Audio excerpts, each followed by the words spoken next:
예, 이번 시간에는 이제 실제 낙찰 사례를 가지고 한번 공부를 해보겠습니다. 이 보니까 이제 타이틀 제목이요.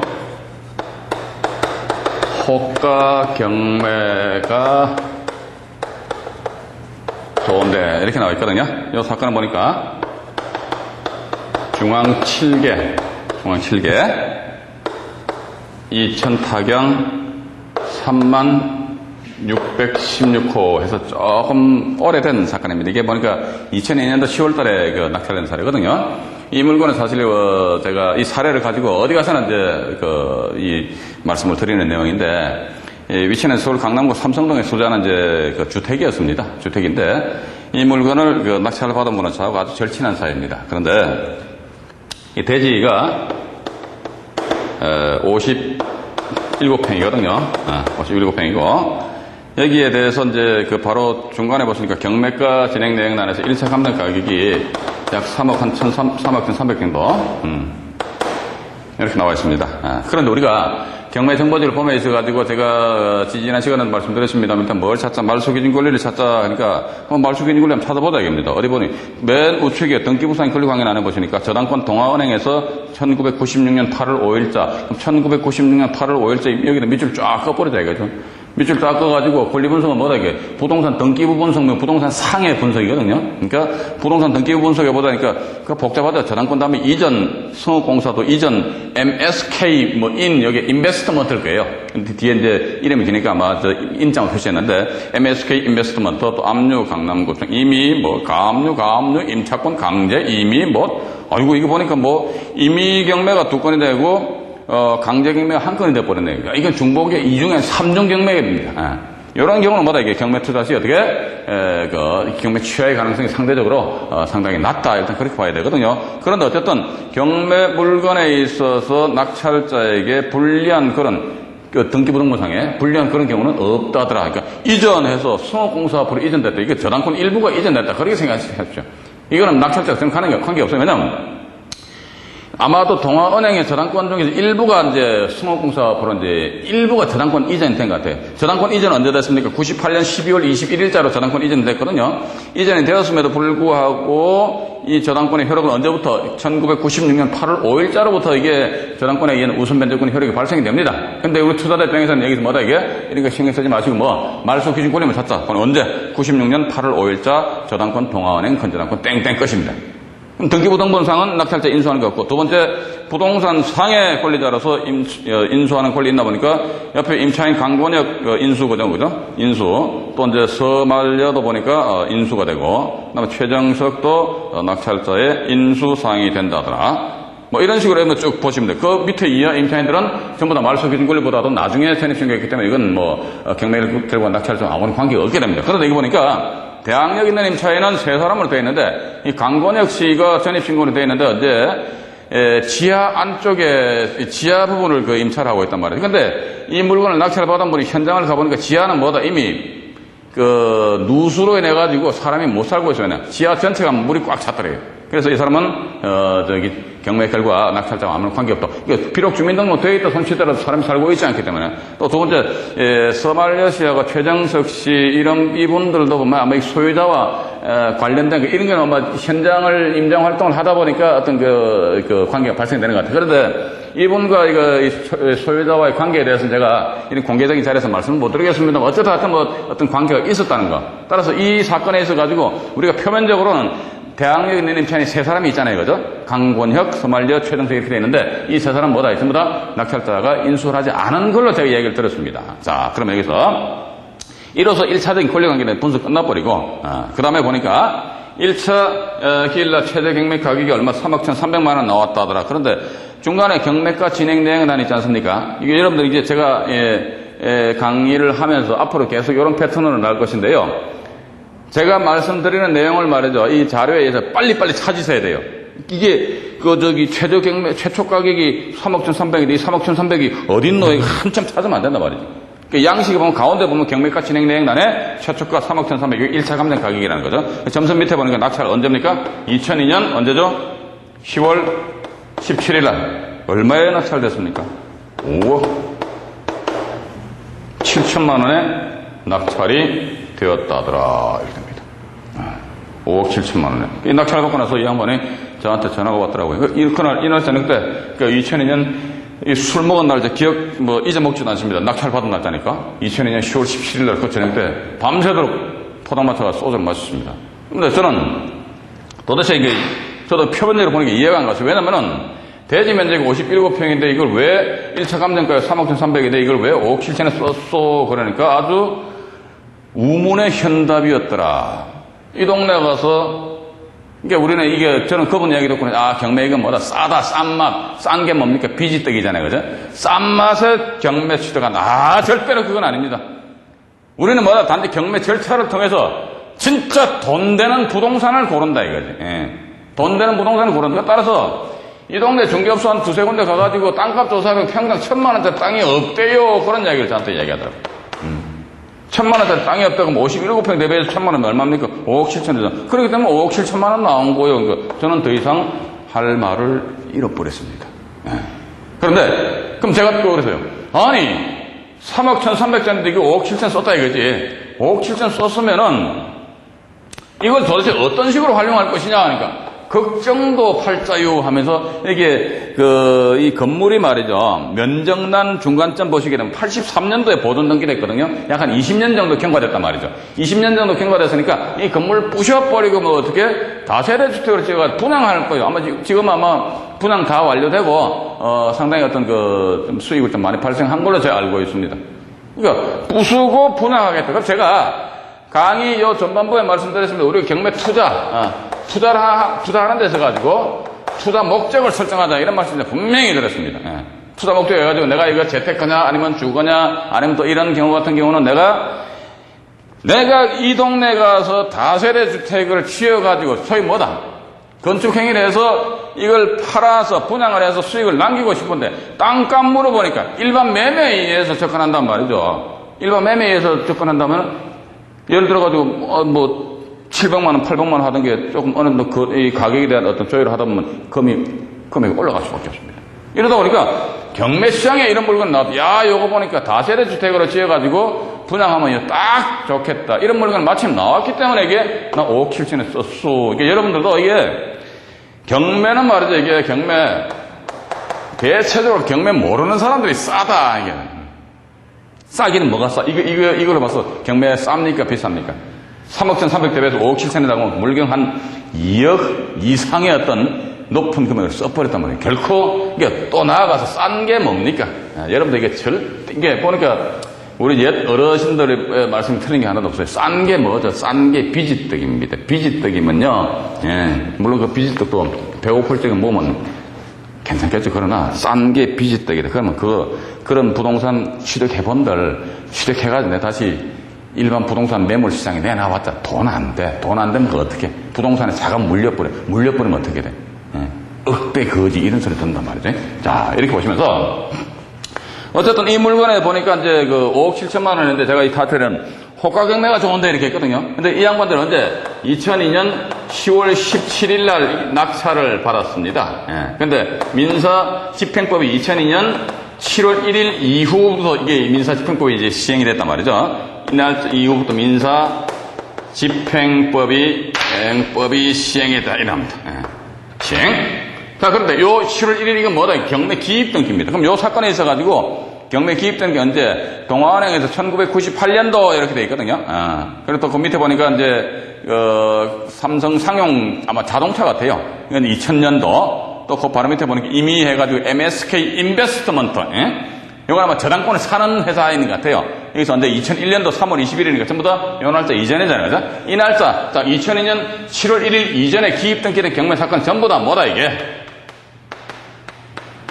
입찰입니다. 입찰표 쓰는 거야. 그런데 2002년 7월 1일 이후에 민사 집행법 하에서 입찰 방법 뭐다 이게? 입찰제로 입찰표 쓸 수 있어요. 또 나아가서 보니까 호가 경매도 할 수 있게 우리가 법이 바뀌었습니다. 자, 그런데 이게 참 사람 심리가 너나 나나 할 것이 다 간사하다는 거죠. 이 양반들도 이제 낙찰 받고 나서 보니 받기 전에는 어쨌든 이건 내 걸로 낙찰 받기를 원하는 낙찰 받고 나서 여기 물건에 엉찰 짜수고 10명이거든요. 10대 1이었습니다. 10명 경쟁을 했는데, 다른 건 볼 필요 없다 이거지. 2등이 얼마, 2등이 아마 4억 한 2천 정도 쓴 것 같아요. 본인도 1등이죠. 1등 이 사람 얼마입니까? 5억 얼마입니까? 7천에 저기 차이가 얼마죠, 이게? 1억? 5천만 원 차이가 나도 배가 아플 건데, 5천도 아니고 1억 5천만 원 차이가 나버렸어요. 아마 여러분들이 막 이런 물건을, 낙찰을 받았다 그러면 아마도 낙찰을 받아서 뭔가 기분이 좋은 듯 한데 돌아서면 아마 아랫배가 살살 아파올 거란 말이죠. 그래서 이 사건 같은 경우 이게 타이틀을 호가경매를 하면 좋을 건데, 현행 2002년 7월 1일 이후에 기입 등기된 경매 사건이다. 이랬을 경우는 호가경매, 아직까지 호가경매를 안 하고 있는 것 같아요. 근데 호가경매를 할 수 있다라고 이게 법 규정에 나와 있거든요. 만약에 호가경매를 하게 된다면은 여러분들 제가 항상 이 사례 가지고 호가경매에 대해서 외부에서 오프라인 강의할 적에 수강하시는 분들한테 질문드립니다. 자, 민사집행법에서는 호가경매를 할 수 있다더라. 뭐 호가경매가 부활되면 좋겠습니까? 안 좋겠습니까? 그러니까 전부 다들 고개를 잘락잘락 흔들어요. 왜요? 그러니까 이런 사람들 때문에 무섭다 이게. 이런 사람들이 뭔데요? 그러니까. 저도 이제 우스갯소리로 강의할 때마다 이렇게 하면 이런 사람들이 뭔데? 아, 이게 팔뚝에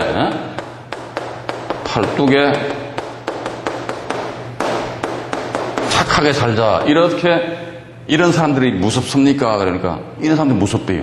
그러나 제가 볼 적에는 원래 법원 경매는 이렇습니다. 이게 1994년도 요걸 94년인가 95년도를 기억합니다. 이때까지는 뭐다 이게 호가 경매가 진행됐어요. 그러다가 94년도가 이때부터 지금 한 10여 년 전에 이때부터 해서 어떻게 호가 경매에서 입찰제로 바뀌었어요. 그러다가 2002년 7월 1일 요때 해가지고 이 당시에는 입찰제라면 호가경매를 없애버렸습니다. 그런 걸 왜 또다시 없앴던 호가제를 이렇게 도입을 했느냐. 제가 볼 적에는 이 시절, 10여 년 전에 호가경매하고 지금은 이제 한 10여 년 경과가 됐습니다. 그러면 이게 이 사이에 법원 경매는 너무나도 이게 엄청난 열기를 띠고 있습니다. 너나 나나 할 거 없이 뭐 재테크의 수단 방법으로서 뭐다 이게 법원 경매 이렇게들 또 이야기를 하고 있거든요. 또 여러분들 주변에 보시란 말이죠. 각 대학이라는 대학, 각 기관이라는 기관, 또 저처럼 말이죠. 이렇게 법원 경매 관련, 투자 관련해서 강의 교육 안 하는데 언제 그만큼 이게 대중화가 되다 보니까 언제는 뭐다 이거 호가 경매를 하더라도 이런 사람들을 무서워서 못한다. 그렇게 생각 가지신 분들은 경매 투자 역시 안 하시면 됩니다. 아주 간단합니다. 그런데 호가 경매를 만약에 하게 된다면은 과연 요 사건은 뭐다? 이게 입찰제 하에서 경매가 진행됐거든요. 그러니까 입찰차에서 경매가 진행되다 보니까 어떻게 가격 차이가 1억 5천만 원 정도 차이가 나는데 만약에 호가대로 경매를 진행하게 된다면 과연 1등과 2등 간의 가격 차이 이렇게 많이 날까요? 아마 나지는 않을 것이다. 많이 나봤자 한 500만 원, 1000만 원 정도밖에 차이 안 날 거네요. 그렇죠? 자, 그럼 예를 들면 이렇게 하시면 돼요. 2등 이 사람이 4억 2천만 원 쏜단 말이죠. 그럼 1등은 얼마? 5억 7천만 원 쏜다 이렇게 보다 이겁니다. 그러면 이 사람들은 당일날 입찰표 쓰기 전, 그 전날 나름대로 상당히 고민 많이 합니다. 내가 과연 이 물건을 얼마를 써야 될 것인가? 4억 2천 써야 될 것인가? 여기 나가서 봐서 어떻게 4억 2천에다 꼬리표를 들어가 110몇만 원 더 쓸 것인가 말 것인가? 그럼 이 양반 역시 마찬가지란 말이죠. 아, 요거 이 동네 가서 땅값 물어보니까 1000만 원짜리 땅이 없대요. 따라서 57평이니까 5억 7천만 원. 나름대로 그게 자기 어떤 입찰 금액에 대해서 입찰길 당일날 결정하는 것이 아니고 그 전날, 그 전에 뭡니까? 임장활동을 통해가지고 다 조사를 해서 나름대로 결정을 내린단 말이죠. 자, 내렸습니다. 호가경매 한단 말이죠. 이 사람 4억 2천이 자기 마지노선이에요. 이 사람 5억 7천이 마지노선입니다. 쭉 올라다 4억 2천 하니까 4억 3천. 그럼 처음에 이 사람 조금 열받을 거 아닙니까? 자기도 그동안 들인 시간하고 그 비용이 있기 때문에. 그럼 4억 3천. 4억 4천, 4억 5천, 4억 6천. 그래서 이 사람이 5억 원을 훌쩍 뛰어넘겠습니까? 만약에, 전 그렇게 봅니다. 자기가 입찰할 금액이 만약 4억 2천만 원을 생각했는데 상대방이 계속 따라온다 해가지고 계속 따라가면 그럼 너 죽고 나 죽자 하는 그런 짝밖에 안 된다는 겁니다. 그러니까 호가 경매 제도가 제 개인적인 생각으로는 빨리 이게 도입이 되었으면은 빨리 시행이 되었으면은 하는 그런 바람입니다. 그러다 보면 1등과 2등 간의 가격 기차는 그만큼 줄일 수밖에 없다는, 그럼 상대적으로 예를 들어가지고 하다가 이 사람이 4억 5천 원, 4억 6천 불려버렸어요. 그러니까 이 사람 난 안 할래요. 그러면 이 물건에 대한 1차적인 투자 금액은 얼마다 이게? 5억 7천이 아닌 4억 6천이면 그만큼 1억 1천만 원이라는 취득 원가가 다운되잖아요. 그죠? 그럼 여기에서 다시 내가 집을 지어가지고 분양해서 팔면 여기에 대한 수익금 나오면 여기 플러스 알파에다가 1억 1천만 원이 더 업이 되잖아요. 그만큼 더 높은 어떤 수익이 발생될 수가 있기 때문에 저는 그렇게 보면 여러분들은요, 우리는 어디까지나 법원에 가가지고 뭘 산다? 부동산 사는 겁니다. 그죠? 부동산 사는데 어떤 부동산? 돈 되는 부동산 사는 거예요. 그죠? 그렇기 때문에 입찰제지만 호가경매제도 하에서 돌아선다 이랬을 경우는 어떻게 한다? 내가 만약에 4억 2천이다 그러면요, 때로는 봐도 그 경매법정의 분위기에 휩쓸려서 편성해가지고 너 죽고 나 죽자 이런 식으로 이런 마인드로 접근하는 사람은 결국은 뭐다? 그 사람만 죽어요. 예를 들어가지고 이 사람 5억 7천인데 이 사람 끝까지 따라오는 거야. 5억 7천 하니까 5억 7천 빼고 자기 빠져버려.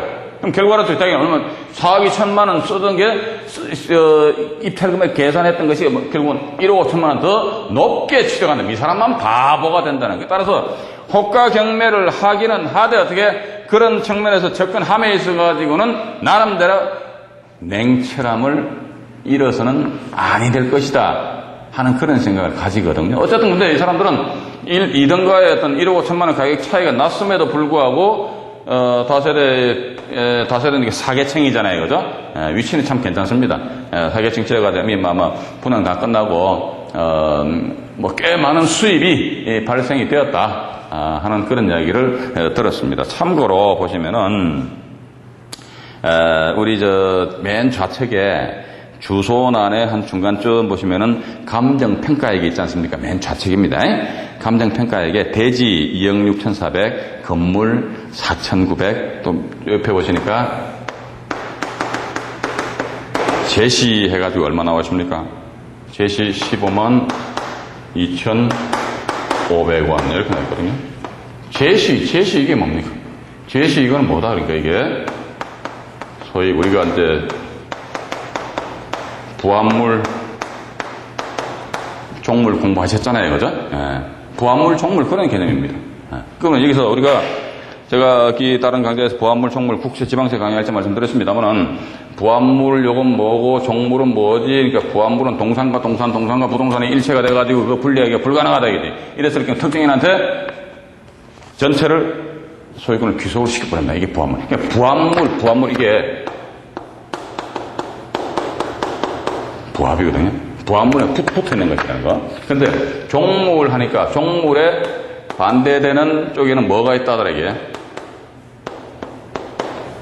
주물 이런 식으로 나갑니다. 근데 우리는 경매 정보지를 딱 보시면서 가지고 제시하면 원래 제시외의 물건이에요. 제시외의 건물인데 제시외로 되어 있다. 그런데 대체적으로 보니까 금액이 비교적 소액이고 또 제시외의 그 물건이 어떤 거냐 보니까 그곳은 이제 바로 이제 우측에 보시면 면적란의 중간점 보시게 되면은 화장실 둘 해놓고 바로 밑에 점 찍고 제시외 건물에서 창고 주방 6.1평방미터입니다. 이게 1.8평, 약 2평이 아마 제시외는 뭐다 이게?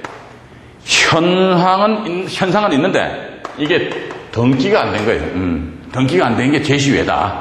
그런데 이런 제시외는 부합물 내지 종물 여러 개 제시외에 해당이 되는데 이런 경우는 뭐다 이게?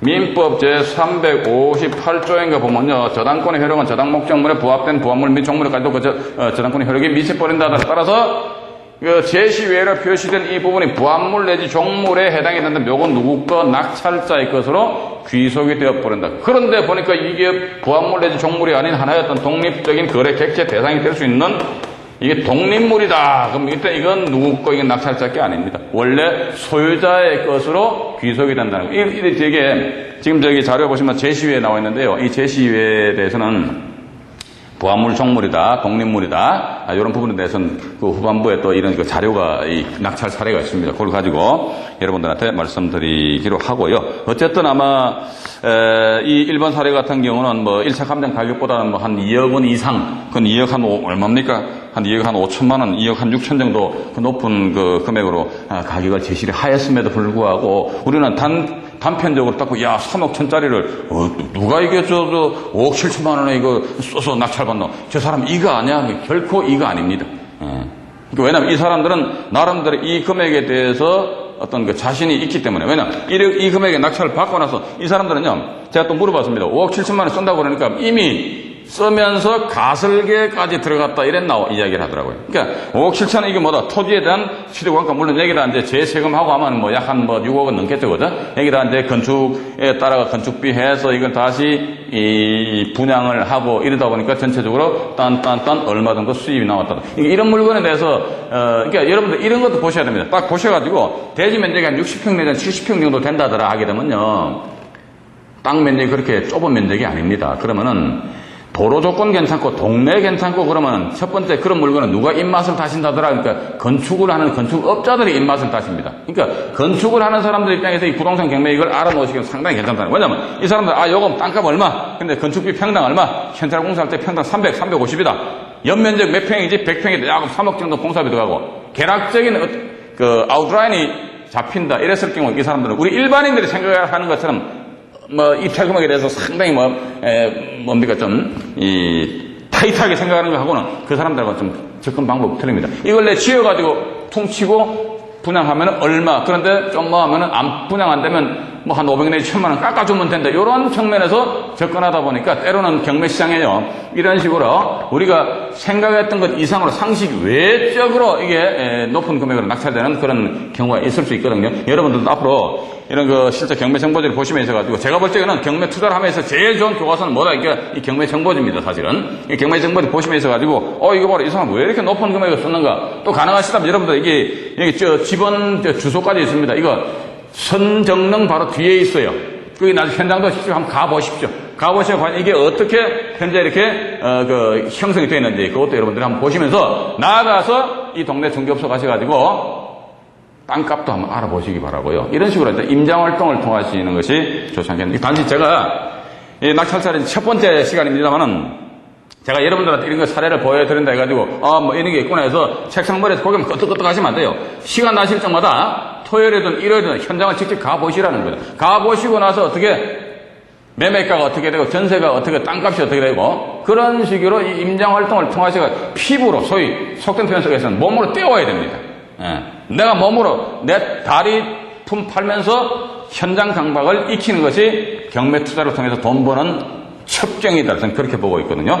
그렇게 이해하시고, 자, 다음 시간에는 이제 최고 경쟁률, 또 자루형 토지, 또 최고가 매수인이 두 사람인 경우 해서 각종 여러 가지 어떤 유형의 사례를 가지고 여러분들하고 같이 공부를 해보도록 하겠습니다. 감사합니다.